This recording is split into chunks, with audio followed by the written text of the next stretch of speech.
Already legal notice. Brother, నీకు ఒక మాట మాత్రం స్పష్టంగా చెప్తున్నాను, నాకు ఎలాంటి ఇల్లీగల్ వ్యవహారాలతో నాకు సంబంధం లేదు. ఫోన్ ట్యాపింగ్ అని చెప్పి లీకు వీరుడు రేవంత్ రెడ్డి గారు పాపం డైరెక్ట్గా ప్రెస్ కాన్ఫరెన్స్ పెట్టే దమ్ము లేదు, డైరెక్ట్గా ఆధారాలు ప్రజల ముందు పెట్టే దమ్ము లేదు, ఏముందో విషయం ఎవరికి తెలియదు. పోలీస్ రిమాండ్లో ఉన్న వాళ్ళకి కూడా ఫోన్లకు వెళ్ళి మీకు లీకులు వస్తాయి. ఈయన లీకు వీరుడు. మరి లీకు వీరుడు ఏదో కష్టపడి నా క్యారెక్టర్ అసాసినేషన్ చేయాలనే ప్రయత్నంలో చాలా బలంగా ఉన్నాడు. ఎవరో హీరోయిన్లను నేను బెదిరించిన అంటది ఆ మంత్రి. ఆమెకు నెత్తుందా లేదా నాకు తెలియదు. నాకు అంత కర్మ ఏంది, నాకు ఈ దిక్కుమాలిన పనులు చేయాల్సిన పరిస్థితి ఏంది, నాకు ఎలాంటి ఫోన్ ట్యాపింగ్ వ్యవహారంతో నాకు ఎలాంటి సంబంధము లేదు. ఈ అడ్డమైన మాటలు ఎవరైనా మాట్లాడితే, చెత్త మాటలు ఎవరైనా మాట్లాడితే వారు మంత్రి అయినా ముఖ్యమంత్రి అయినా తాట తీస్తాము, లీగల్గానే చూసుకుంటాం. తాట తీస్తామంటే మళ్ళీ మీరు ఇదే యూట్యూబ్లో తమ్మునీళ్ళు పెట్టి తాట తీస్తామన్నాడు ఈయనకు అహంకారం ఎక్కువ అని చూపెడకూరి. అదే వినండి, తొందరపడకండి. తప్పకుండా లీగల్గానే ఎదుర్కొంటాం, న్యాయపరంగానే ఎదుర్కొంటాం. మాకు ఎవరిని బెదిరించాల్సిన అవసరం కానీ ఎవరిని ట్యాపింగ్ చేయాల్సిన అవసరం కానీ లేదు. కానీ దయచేసి మీడియా మిత్రులు నేను కూడా కొడతా ఉన్నా, 2014లో మా ప్రభుత్వం వచ్చింది. మా ప్రభుత్వం రాకంటే ముందు కాంగ్రెస్ ప్రభుత్వం 10 ఏళ్ళు ఉంది. ఆనాడు కాంగ్రెస్ ప్రభుత్వంలో, దయచేసి ఇది గుర్తుపెట్టుకోండి, రాయండి, మీరు కావాలంటే మీ ఆర్కైవ్స్లోంచి తీయండి. ఆనాడు కిరణ్ కుమార్ రెడ్డి గారు 2011లో ముఖ్యమంత్రిగా ఉన్నప్పుడు మేము ఆరోపణలు చేయాల. కాంగ్రెస్ ఎంపీలు ఆనాడు ఈరోజు కాంగ్రెస్ ప్రభుత్వంలో మంత్రులుగా ఉన్నవాళ్ళు, ఎమ్మెల్యేలుగా ఉన్నవాళ్ళు, కోమటిరెడ్డి రాజగోపాల్ రెడ్డి, డాక్టర్ వివేక్, గడ్డం వివేక్, అదేవిధంగా పొన్నం ప్రభాకర్ గారు ఈరోజు మంత్రి. వీళ్ళు ముగ్గురు ఆనాడు ఆరోపణ చేసినారు. సుఖేందర్ రెడ్డి గారు కూడా ఉన్నారు అనుకుంటా. అప్పుడు మా ఫోన్లను ట్యాపింగ్ చేస్తున్నాడు కిరణ్ కుమార్ రెడ్డి, తెలంగాణ కాంగ్రెస్ ఎంపీల ఫోన్లను ట్యాపింగ్ చేస్తున్నాడు కిరణ్ కుమార్ రెడ్డి అని చెప్పి ఆనాడు కాంగ్రెస్ ఎంపీలు అప్పటి కాంగ్రెస్ ప్రభుత్వం మీద ఆరోపణ చేశారు. సరే, ఆ తర్వాత ముఖ్యమంత్రి గారు నేను చేయట్లేదు అన్నాడు, అది వేరే విషయం. నేను రేవంత్ రెడ్డి గారిని కూడా కోరుతా ఉన్నా, మీరు 2014 నుంచి ఎందుకు, అంతకుముందు మీ వాళ్ళే ఆరోపణ చేశారు కదా, 2004 నుంచి తీయండి. ఫోన్ ట్యాపింగ్ ఏమేమి జరిగింది, ఎక్కడెక్కడ జరిగింది, 2004 నుంచి ఏమేమి కుంభకోణాలు జరిగినాయి, లంబకోణాలు జరిగినాయి అన్నీ తీయండి. ఇంకొక మాట కూడా నేను మిత్రులారా మీకు గుర్తు చేస్తా ఉన్నా, అధికారులు మారలేదు, ప్రభుత్వం మారింది, పార్టీ మారింది. ఇదే శివధర్ రెడ్డి ఈరోజు ఇంటెలిజెన్స్ డీజీ అనుకుంటే ఇప్పుడు ఆయన, ఆనాడు ఇంటెలిజెన్స్ ఐజీగా ఉన్నారు కేసీఆర్ గారి గవర్నమెంట్లో. ఈరోజు టీఎస్పీఎస్సీ చైర్మన్గా ఉన్న మహేందర్ రెడ్డి గారు ఆనాడు రాజశేఖర్ రెడ్డి గారి గవర్నమెంట్లో ఇంటెలిజెన్స్ ఐజీ, ఆ తర్వాత మా ప్రభుత్వంలో డీజీ, హైదరాబాద్ సిపి. మరి ఈరోజు డీజీపీగా ఉన్న రవి గుప్తా గారు ఆనాడు హోమ్ సెక్రటరీ. వీరందరూ కూడా మరి ఈరోజు మా మీద చేసే ఆరోపణలు కానీ, ఇష్టం వచ్చినట్టు ఇచ్చే లీకులు కానీ, మాట్లాడుతున్న మాటలు కానీ, ఆ రోజు అధికారుల ప్రమేయం నిజంగానే జరిగింది అనుకుంటే ఒక్క నిమిషం, ఈ అధికారులకు ఎవరికి తెలియదా, వారెవరు బాధ్యులు కాదు, ఒక కేసీఆర్ గారు మాత్రమే బాధ్యుడు అనే లైన్లో ఇవాళ ఏదైతే లీకులు ఇస్తున్నారో లీకు వీరుడు, నేను అడుగుతా ఉన్నా.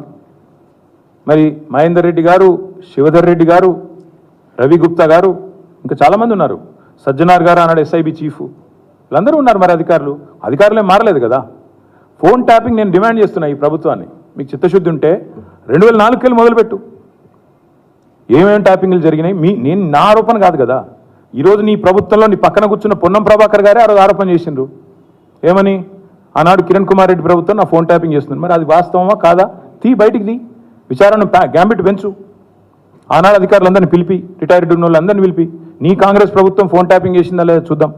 ఇంకోటి బ్రదర్, మీరు మర్చిపోయినట్టున్నారు, నేను మర్చిపోలేదు. నాకే ఐఫోన్ వాళ్ళు, యాపిల్ వాళ్ళు మెసేజ్ పంపినారు, నీ ఫోన్ సర్వేలెన్స్లో ఉంది అంటే. నేను దాని స్క్రీన్ షాట్ కూడా మీరు చూసుకోండి కావాలంటే, ట్విట్టర్లో అప్పుడే పెట్టినా. నా ఒక్కడికే రాలేదు, అసదుద్దీన్ ఓవైసీకి వచ్చింది, ఇంకా కొంతమంది మిత్రులకు ఇక్కడ తెలంగాణలో కూడా, మీ ఫోన్లు సర్వేలెన్స్లో ఉన్నాయి, జాగ్రత్త, మీ ఫోను హ్యాక్ అయింది అని నాకు 2022లోనో 2023లోనో వస్తే నేను బయట కూడా పెట్టినది. కాబట్టి ఎవరు ఫోన్లు ట్యాప్ అయినాయి, ఎవరు చేసిండ్రు, ఇవన్నీ కూడా నాకేం భయం లేదు. మేము చాలా స్పష్టంగా ఉన్నాం, చాలా క్లారిటీతో ఉన్నాం. కాబట్టి దయచేసి నేను మిమ్మల్ని కోరేది ఏంటంటే, ఈ యూట్యూబ్లలో పెట్టి పనికిమాలినలోకి లీకులు ఇచ్చి అధికారికంగా ప్రెస్ కాన్ఫరెన్స్లు పెట్టకుండా రిమాండ్ రిపోర్ట్లు అని చెప్పి లీకులు చేసి ఎన్ని రోజులు బతుకుతారండి, ఎన్ని రోజులు టైంపాస్ చేస్తారు. రైతుల సబ్జెక్టు మాట్లాడరు. నిన్న ఒక విలేకరు నిజాయితీగా అడిగిండు రేవంత్ రెడ్డి గారిని, 2 లక్షలు రుణమాఫీ చేస్తా అన్నారు కదా సార్, ఇంకా చేయలేదు కదా మరి మీరు, ప్రజలు అడుగుతున్నారు అంటే వెకిలి నవ్వులు చెప్పి ఆయన చెప్పిండు కదా, ఎవడు కమిటీ కమ్మన్నాడు ఆయనను, పేద సిపాయి లెక్క మాట్లాడితే మొగోను అయితే అంటాడు కదా. నేను అంటున్నా, రేవంత్ రెడ్డి మొగోను అయితే చెయ్యి రుణమాఫీ, ఎవడాపిండి ఆయన, నేను చెయ్యి రుణమాఫీ, చెయ్యి 2 లక్షలు రుణమాఫీ చెయ్యి, నువ్వే అన్నావు కదా డిసెంబర్ 9 అని చెయ్యి. పాయింట్ ఏంటంటే ఈ చిల్లర మాటలు కాదు కదా ప్రజలు చూసేది. అల్టిమేట్గా 4 రోజులు నడిపిస్తారు బై టైంపాస్, అటెన్షన్ డైవర్షన్. ఓ రోజు గొర్రెల స్కామ్ అంటాడు, ఓ రోజు బర్రెల స్కామ్ అంటాడు, ఓ రోజు ఫోన్ ట్యాపింగ్ అంటాడు, ఓ రోజు కాళేశ్వరం స్కామ్ అంటాడు. ఇవేనా ఇక అసలు పని లేదా? మంచిలు ఇచ్చేది లేదు, సాగునీరు ఇచ్చేది లేదు, పంటలు ఎండితే పట్టించుకునేది లేదు, రైతులకు రుణమాఫీ లేదు, కొత్త ఇన్వెస్ట్మెంట్లు రావు. ఇవేం చెప్పరు. ఇడికెళ్ళి కంపెనీలు పారిపోతుంటే మాట్లాడరు. ఇవేం ఉండవు. ఏముండాలి? మమ్మల్ని అందరినీ రాష్ట్ర ప్రజలను పిచ్చోళ్ళని చేసి వీళ్ళు పోతురట, వాళ్ళు పోతురట, వీళ్ళు జంపట, వాళ్ళు జంపట, వాళ్ళు చెప్పుడు మీరు రాసుడు. బాగుందా? నేను చెప్పలేదు బ్రదర్, మమతా బెనర్జీ గారు చెప్పారు. ఆమెను అడగండి, నేను అనలేదు. అది కేవలం ఇండియా అలయన్స్లో పార్ట్నర్గా ఉన్న మమతా బెనర్జీ గారు చెప్పిన మాట. కాంగ్రెస్ పార్టీ 40 సీట్లు దాటదని నేను అనట్లేదు. మమతా బెనర్జీ గారు వారి పార్ట్నర్, ఆమె చెప్పింది నేను చెప్పాను.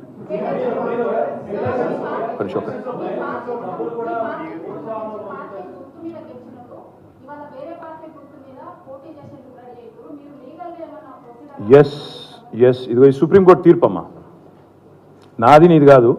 దిస్ ఇస్ సుప్రీంకోర్టు తీర్పు. Speaker should decide on disqualification with in 3 months. Supreme court. So Kadiyam Srihari గారి పదవి ఊస్టింగ్ గ్యారంటీ, దానం నాగేందర్ గారి పదవి ఊస్టింగ్ గ్యారంటీ. తప్పకుండా ఇద్దరి కూడా జరుగుతుంది. ఇంకెవరు కండువా వేసుకుంటారో వాళ్ళందరిది కూడా జరుగుతుంది. ఆ 2 చోట్ల ఉప ఎన్నికలు పక్కా వస్తాయి. గన్పూర్లో వస్తుంది తప్పకుండా మీకు 1000%. దాంతోపాటు మన ఖైరతాబాద్లో కూడా ఉప ఎన్నిక ఖాయం. ఇది నాది కాదు, మీకు పంపిస్తాను, చూసుకోండి, చదువుకోండి. నేను చెప్పడం కాదు ఇది.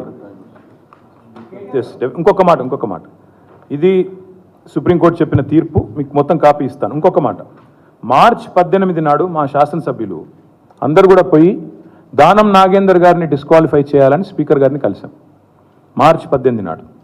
తర్వాత మళ్ళీ మొన్న ఒక 4-5 రోజుల కిందట పోయి అసెంబ్లీ సెక్రటరీ గారిని కూడా కలిసి, అసెంబ్లీ సెక్రటరీ లేక తప్పించుకుంటే ఆయన పాపం రూమ్లో దాక్కుంటే జాయింట్ సెక్రటరీకి ఆ కాగితం ఇచ్చి రిజిస్టర్ పోస్ట్ వేసి మొత్తానికి స్పీకర్ గారికి మళ్ళీ గుర్తు చేశాం. ఏమని? Automatic disqualification. ఎందుకంటే ఒక పార్టీలో గెలిచి ఇంకో పార్టీ అభ్యర్థి అయింది దానం నాగేందర్, కాబట్టి ఆటోమేటిక్ డిస్క్వాలిఫికేషన్ ప్రెసిడెంట్ ఉంది.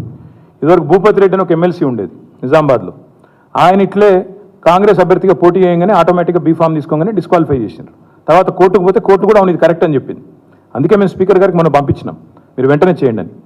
స్పీకర్ గారికి కూడా ఈ ఆదివారం దాకా సమయం ఇస్తున్నాం, మీరు తేల్చండి. ఈ ఆదివారం లోపల, ఈ వీక్లో తేల్చండి. తేల్చకపోతే ఖచ్చితంగా హైకోర్టుకు పోతాం, తప్పకుండా అవసరమైతే సుప్రీంకోర్టు దాకా పోతాం. ఎందుకంటే ఇది కోర్టు తీర్పు, మాది కాదు. 1000% దానం నాగేందర్ గారు అదేవిధంగా కడియం శ్రీహరి గారు ఇద్దరు పదవులు ఊస్తవుతాయి. ఉప ఎన్నిక వస్తుంది, న్యాయ పోరాటం చేస్తాము. ఈ ఆదివారం దాకా స్పీకర్ గారికి మేము కూడా మా పార్టీ తరఫున గడువిస్తాం.